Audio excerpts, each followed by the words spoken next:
Hi, welcome to the 2008 Holiday Camp Lesson Plans. My name's Shannon Jamel and I'm going to go over your lesson plans for all the art projects for your upcoming camp. First of all, it's a good idea to remove the tablecloths from the tables that you will actually be using. You can either do one of two things, remove them completely, or you can place the large trash bags and tape them over the tables. If you remove them, don't worry, everything's water-based. So if you get paint or anything on the tables, it washes away very easily with water and a paper towel. Okay, let's get started. Remember, you need to also create each project yourself so that you can have a visual to show the children.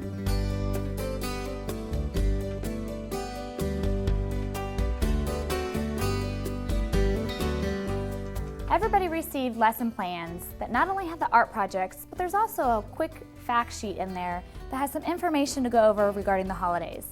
I'm not going to read it to you because you guys can read each line, but it's important to note that there's some specific facts in there, not only about holidays and religious holidays, but also about what animals do during the winter, hibernation, migration, and fun stuff like that. Feel free to add some of your own information. Be sure to check with your facility owner to make sure it's okay. Ask lots of questions and get the children involved.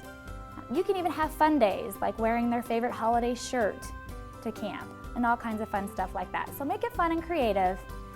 Be sure to reiterate what you feel like you need to and adjust it according to age.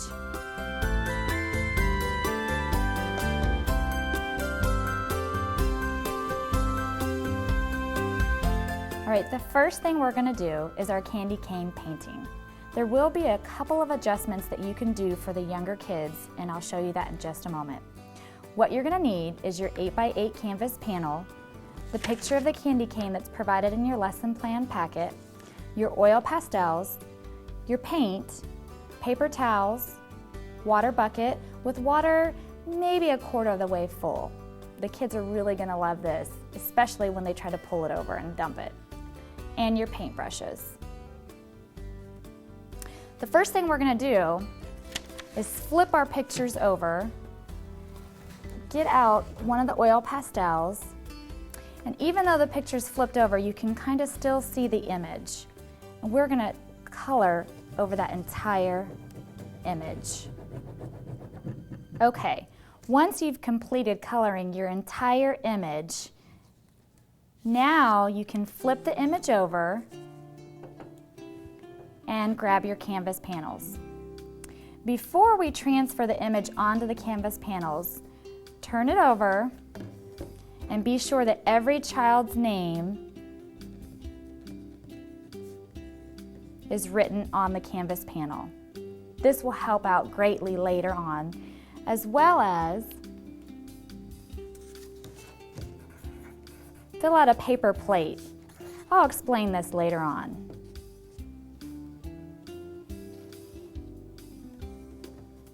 Now, let's transfer the image onto our canvas panel.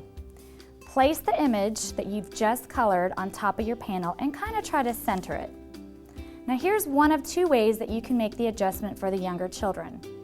For the younger children, you can just trace the candy cane. Here's one as an example of just tracing the candy cane. Or you can go ahead and pre-trace some of these yourself ahead of time so that the younger children will have some ready. Now what we're going to do is we're going to trace this entire candy cane for this particular sample. Once you've outlined the entire image with your pencil, you can pick it up and see your image transferred onto the canvas. By the way, this is really exciting for the kids because they didn't realize what the whole concept was, I'm sure. You can then throw away your papers. You no longer need them. At that point, you can put your oil pastels away as well as your pencils.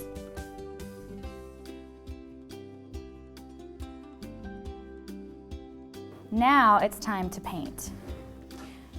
On your table, remember we talked about everything's water-based, so you can paint just like this, or if you'd like, you can put a paper towel underneath your canvas. Now before you get started, explain to the children how to use their paintbrushes. What does that mean?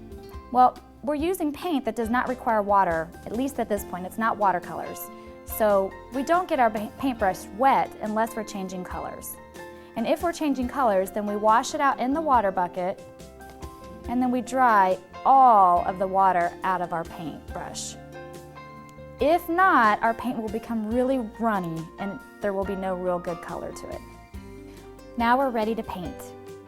For your younger children, it will be very tempting for them to grab their brush and their paint and just start scraping at their canvas. It's very important that everyone in the room, camp counselors and art directors, walk them through step by step how to paint their canvas. That includes doing the background first and then each part of the image. It may be necessary for you to go around the room and help them outline their pictures with the brushes. So, getting started, one thing we want to teach is that we don't color with our paintbrush. We do paint. We do brush strokes. And then you have a beautifully finished candy cane painting. Of course, with your older kids, you can teach them some fun things about shading and lighting and all that kind of fun stuff. But really, at the end of it, let's just have fun with it and come up with a beautiful candy cane painting. Remember that paper plate you filled out earlier with our name or the child's name on it? Now's the time with the completed painting that you'll set on that paper plate and you'll walk it out to the lobby area.